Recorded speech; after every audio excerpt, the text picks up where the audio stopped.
Welcome, everybody, to the Hot Pop Boys podcast show where we're giving hot takes on hot issues. Andrew, David, we got young Jewish hooper here, Liam in the building.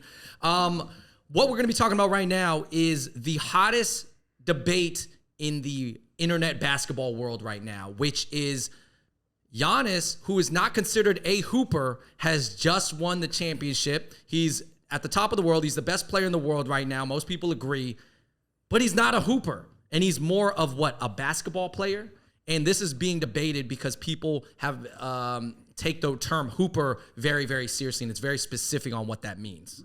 Right. I mean, this is blowing up on basketball Instagrams. Like the comment section is going ham. So how is Giannis the finals MVP? Right. He was the MVP of the league a couple years ago. MVP. Yeah, twice. And he just won a championship. He brought a ring to Milwaukee with the help of some other guys. But he's not considered a hooper? Why? Why is Giannis not a hooper? It's because Giannis doesn't have a lot of flashy moves. Right. I mean, outside of going downhill, maybe a spin move, a lot of his stuff, that's why he draws a lot of comparisons to Shaq. Right. In the sense of his physical dominance versus oohs and ahs. I want to play like him. I never seen anybody on the playground go Giannis. So here are some hoopers. Here are some very grade A hoopers. Jamal Crawford, right? We have Swaggy P, we have Kyrie, Steph Curry, James Harden's a hooper, mostly guards. Is a hooper meaning that if you shrunk Giannis and dropped him like 6-7 inches, that he wouldn't be that good? Is that the whole point? I feel like yes and no. A certain level of athleticism comes with Giannis' success. I mean, if you have one thing that you do really well, you're going to be successful in the NBA. And he doesn't shoot, he doesn't, hit free throws, but he can work the paint. And if you can work the paint, then you're going to be a basketball player, you're going to be successful. But hoopers, like, you remember Trey Burke a couple years ago? Mm-hmm. You remember the guy on the bench at the Nets, Mike James. Mike James, right? He's a hooper. He got a crazy he dropped bag. 50 in the Drew League, but it's translating into the NBA, which is also running plays, coaching.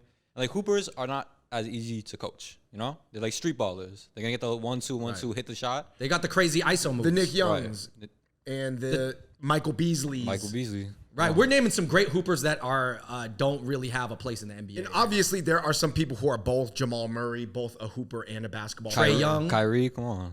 Yeah, but I would say that, it's just such a, maybe it's an oversimplified debate right now, but at the end of the day, it's true. Yeah, if you shrank Giannis, I think a lot of people feel like his effectiveness would drop way lower. Right. Well, because James Harden, he was dissing on Giannis, last year when he says, I wish I could just run down the lane and just bully people and just get a bucket.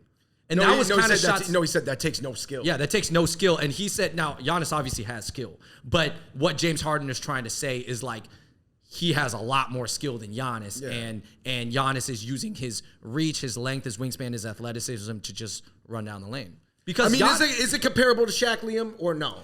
Yes. His dominance, 50 points in the finals, I wouldn't compare him to anyone else but Shaq. He can work that paint. I have a question. Here's somebody who's an amazing GOAT basketball player, but a lot of people visually from the eye test, from looking at his game, doesn't think he's that much of a hooper as LeBron.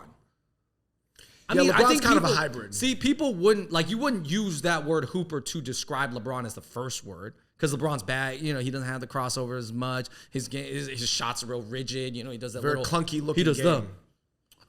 But he's an amazing basketball player because he understands everything that's going on. His leadership, his vision is crazy. His strength, his athleticism, obviously, is part of it.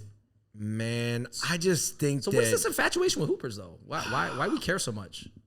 I think it's that people don't really understand that hooping and playing basketball are probably, like, at some point, two completely different things. Yeah, basketball's two different games. You have people that can go to the park, drop somebody, dunk on somebody. They're not going to be successful in, like, Division I basketball, NBA basketball, because they can't play under a system. Right. And you have a guy like Joe Harris, right, who can be very effective at an NBA level, but has no bag, right? Joe Harris, not considered Duncan a Robinson. hooper. Look at Duncan Robinson. He's not athletic. He's not big. He doesn't have the handle, but he can hit the shot consistently. That's a basketball player right there. Pat Connaughton, he got a ring now. He has a ring. But you wouldn't consider him a hooper, right? I'd even look at Tim Duncan.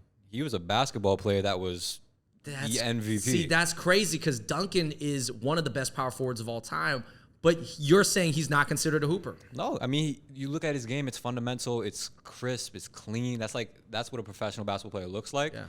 You won't find him in the park dropping someone, bouncing off someone's head. Like he's not that. Well, he's not that swag, you know. I think the point is here that you don't gotta be a hooper to win.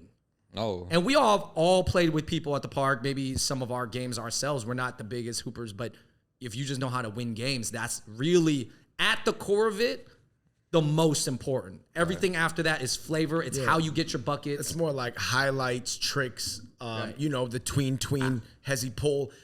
You don't need that in your game if you can get a shot an easier way. If you can just get to your spot, have a high release point, and elevate, you don't need to go tween to freeze your guy and like shake him out of his shoes. You just need to get to your spot, rise up, create enough space.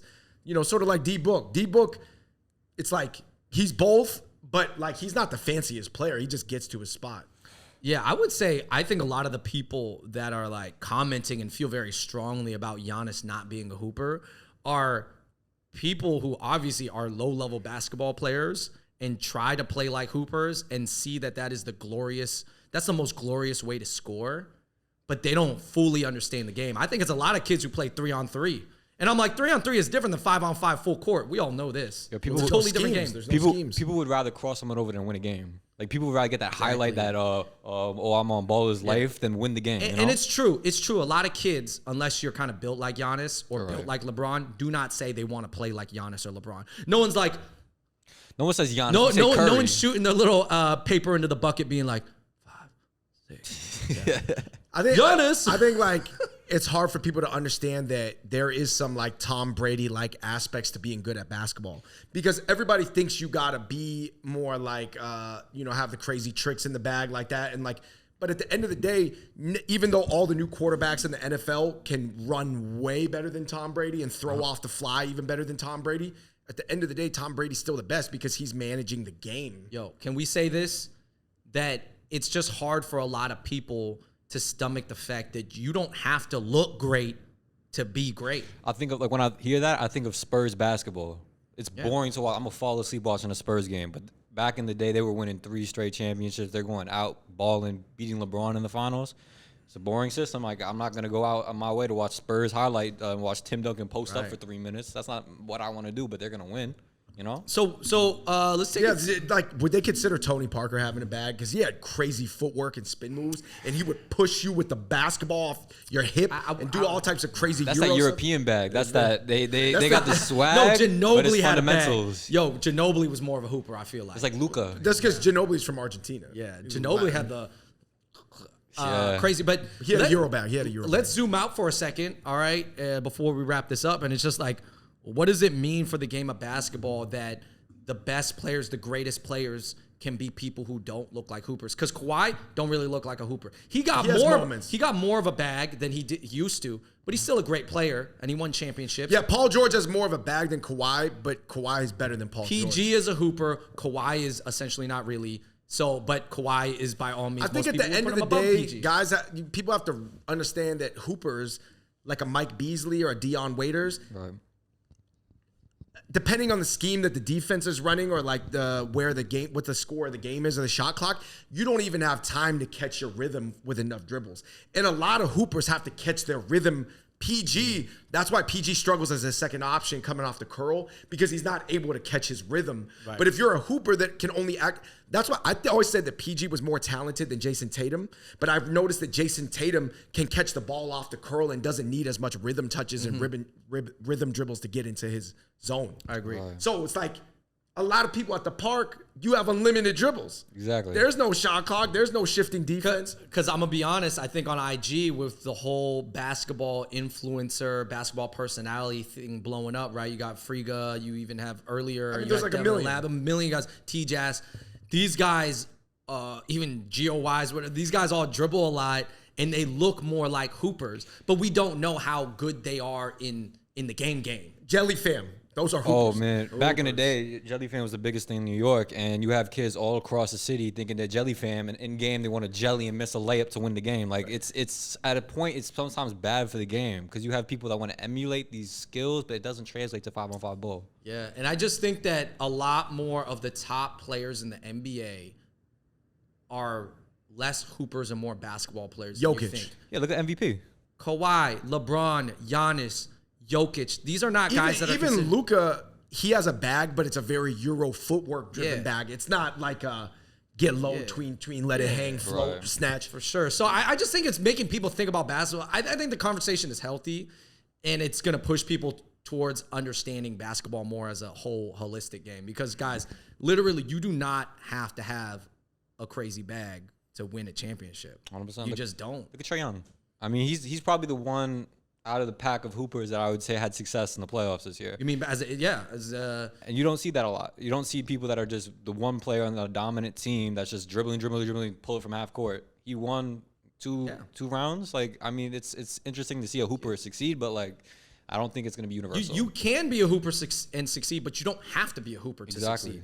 And a lot of the people who do succeed are not. And the funny thing is, Michael Jordan did not have a lot of handles in crossovers. No, there was people more. Jordan didn't have a crossover really. I'm not saying he didn't have any, Bro. but he was really way more footwork based. Like if you look at Jordan's greatest dunks, where he does the misdirection on the Knicks, that's not a hooper move. That's a Steve Smith sort of in and Hot take. Hot Bop Boys take. Pistol Pete had way more of a bag than Jordan did. Pistol Pete is a hooper.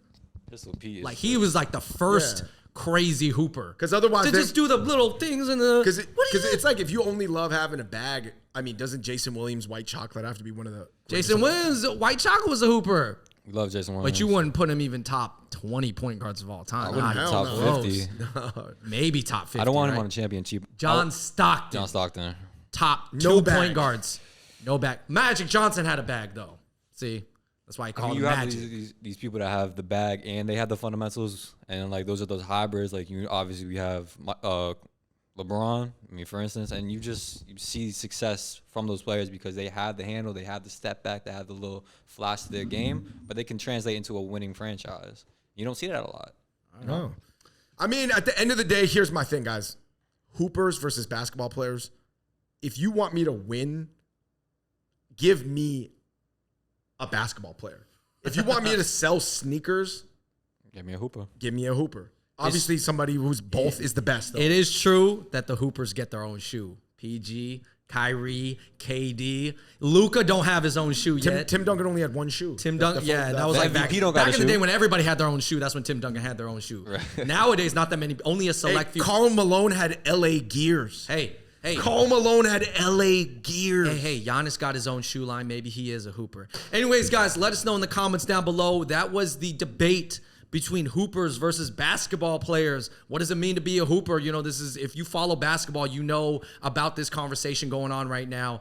So I hope you guys enjoyed that. This is the Hot Pop Boys podcast. Let us know in the comments down below. I'll tell you this. What I you think. And by the way, guys, I think that Giannis has a chance to be one of the greatest basketball players of all time.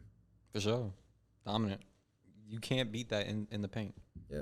I mean, you know what it is? It goes to wrap it up. It goes back to Liam's original point. Basketball, whether some people accept it or don't accept it, physicality plays into how effective you are. Is huge. How athletic and tall you are and big you are means a lot in basketball. All right. But the small guys can get the glory too. They can have the bag. Shout out Isaiah Thomas. All right, everybody. Thanks for watching. That was an IGTV exclusive. Until next time, we out. Peace.